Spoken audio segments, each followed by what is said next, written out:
Hi friends, అందరూ బాగున్నారా? Welcome to Swathi simple life channel అండి.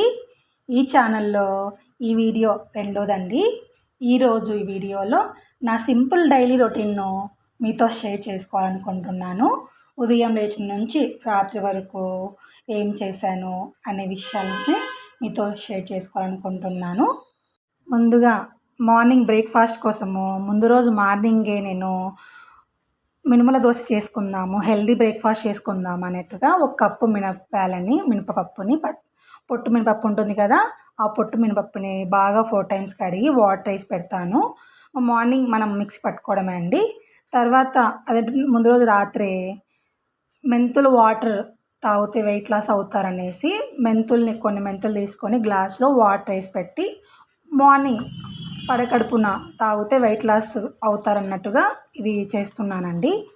ఇంకా మార్నింగ్ లేవగానే ఇల్లు క్లీన్ చేసుకొని, అంటే కసుపు దొబ్బుకొని, ఇంకా ఆఫీస్కి వెళ్ళాలి అంటే మనం బ్రేక్ఫాస్ట్ రెడీ అవ్వాలి, లంచ్ బాక్స్ రెడీ అవ్వాలి కదా.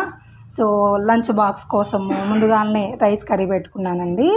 తర్వాత లంచ్ కోసము నేను పెసరపప్పు చేస్తున్నానండి. పెసరపప్పు చలవ కదా, దట్టు మనకి కందిపప్పు అయితే గ్యాస్ అవుతుంది కదా అన్నట్టుగా పెసరపప్పు చేద్దామన్నట్టుగా పెసరపప్పు చేస్తున్నాను. ముందుగా పెసరపప్పుని ఒక కప్పు తీసుకొని దాంట్లోకి ఆనియన్స్, పచ్చిమిర్చి, టమోటా, ఒక గ్లాసు వాటరు, పసుపు వేసి కొంచెం ఆయిల్, ఎందుకో అది చిమ్మకుండా ఉండడానికి ఆయిల్ వేసి 3 విజిల్స్ రానిస్తానండి.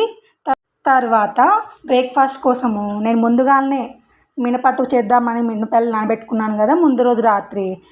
దానికోసము మినపలు బాగా క్లీన్ చేసుకొని, మరి అంతగా పొట్టు తీసేయనండి, పొట్టు ఉంటే మంచిది కదా హెల్త్కి, అది కూడా ఫైబర్ అంటాం కదా, అందుకు మరీ ఎక్కువ తీయనండి. చూడండి, నేను పొట్టు మినపప్పు వాడుతున్నాను కదా, పొట్టు మినపప్పులో ఎంత ఇసుక ఉందో. తర్వాత ఆ పొట్టు మినపప్పుని నేను మిక్సీ చేసుకున్నాను మెత్తగా. తర్వాత బ్రేక్ఫాస్ట్ కోసం పిండి రెడీ అయింది. పప్పు కోసం పప్పు పొయ్యి మీద పెట్టాను. తర్వాత కర్రీ చేసుకుందాము, బెండకాయ ఫ్రై చేసుకుందామని బెండకాయలు ముందుగానే కెమికల్ ఉంటుంది కదా, మందులు వేసింటారు కదా, ముందుగానే వాటర్లో సాల్ట్ వేసి కొద్దిసేపు నానబెడతానండి. అదేవిధంగా పాల ప్యాకెట్ని కూడా నేను వెంటనే కట్ చేయనండి, కొంచెం వాటర్లో వేసి తర్వాత తీస్తాను. ఎవరంటే చేతులు ఎట్లంటే ఎక్కడి నుంచి వచ్చి ఉంటుంది కదా పాల ప్యాకెట్లు ట్రాన్స్పోర్ట్లో, కాబట్టి అలా చేస్తాను. తర్వాత బెండకాయ ఫ్రై కోసం అండి, జస్ట్ నేను ఆయిల్ వేసి జీలకర్ర ఆవాలు వేసి కరివేపాకు ఎండుమిర్చి వేసి మనం కట్ చేసుకున్న బెండకాయ ముక్కలు వేస్తాను. తర్వాత తగినంత పసుపు, సాల్ట్ వేసి మగ్గనిస్తానండి. అది మగ్గిన తర్వాత కారం వేసి తర్వాత మధ్యలో టమోటాలను పెట్టి మగ్గనిస్తానండి. అంతే సింపుల్గా, మరీ ఎక్కువ ఓవర్ మసాలాలు లేకుండా నేను సింపుల్గా ఇలా బెండకాయ ఫ్రై చేస్తాను. తర్వాత పప్పు కుక్కర్ విజిల్, దాంట్లో ఉన్న ఆవిరంతా పోయిందండి, స్టీమ్ ఉంటుంది కదా అంత పోయింది. తర్వాత పప్పు కోసం తగినంత సాల్ట్ వేసి పప్పు గుత్తితో బాగా వెనుపుకున్నానండి. తర్వాత మనము పప్పుకి పోపు పెట్టుకోవాలి కదా, ఒక గిన్నె తీసుకొని తగినంత ఆయిల్ వేసి జీలకర్ర, ఆవాలు, ఎండుమిర్చి, ఎల్లిపాయలు, కరివేపాకు వేసి పోపు పెట్టుకున్నానండి. అంతే అండి, ఎంతో టేస్టీగా ఉండే పెసరపప్పు రెడీ. మీరు కూడా ఇలానే చేస్తారా? మీరు ట్రై చేయకుండే ఇలా ఒకసారి ట్రై చేయండి. తర్వాత బ్రేక్ఫాస్ట్ కోసము నేను ముందుగానే మినప్పిండి పట్టు పెట్టుకున్నాను కదా, దాంట్లోకి తగినంత సాల్టు, కొంచెం సోలా పొడి వేసి బాగా కలుపుకున్నానండి. తర్వాత ఇంకో పొయ్యి మీద అన్నం కోసము, ఇక్కడ అన్నం ఉడుకుతుందండి. అన్నం ఉడికిన తర్వాత నేను గంజి వంచుతానండి. మామూలుగా అల్తేసులాగా పెట్టను, గంజి వంచుకుంటాను. మీరు నాలాగా గంజిని వంచుతారా లేకపోతే అల్తేసులు పెడతారా అనేది కమెంట్ చేయండి. గంజి వంచిన తర్వాత మగ్గాలి కదా అండి, సిమ్లో పెట్టి ఒక 5 minutes చూసుకుంటూ మగ్గనిస్తాను.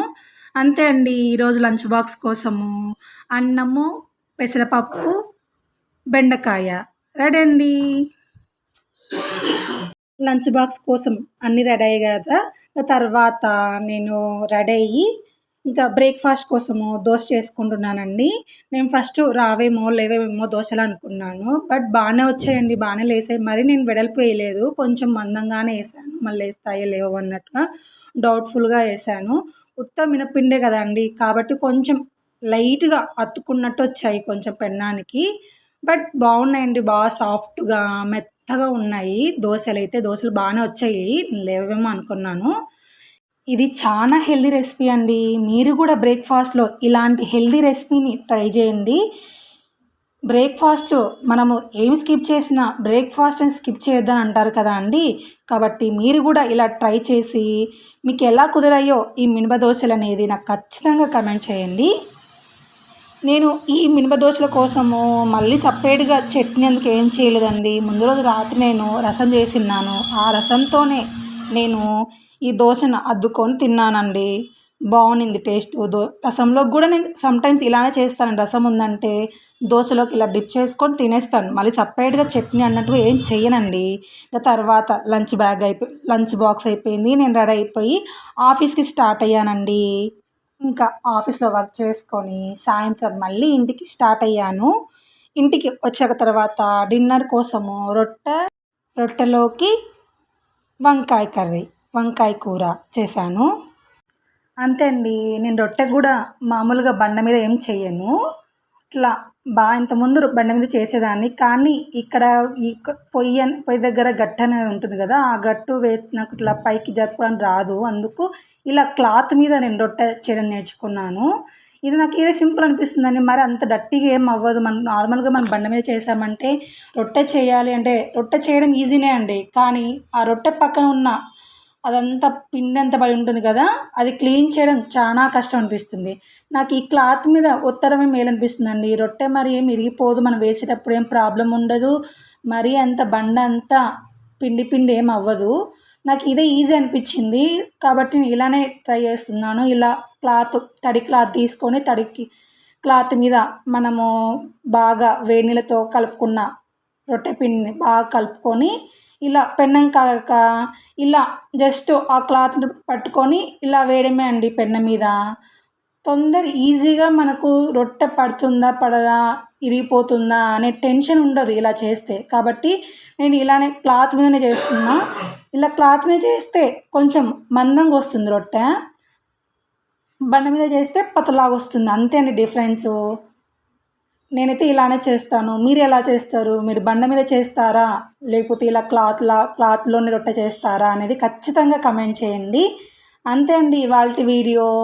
మీకు కనుక నా వీడియో నచ్చితే ప్లీజ్ లైక్ చేయండి, షేర్ చేయండి, సబ్స్క్రైబ్ చేయండి. Thanks for watching.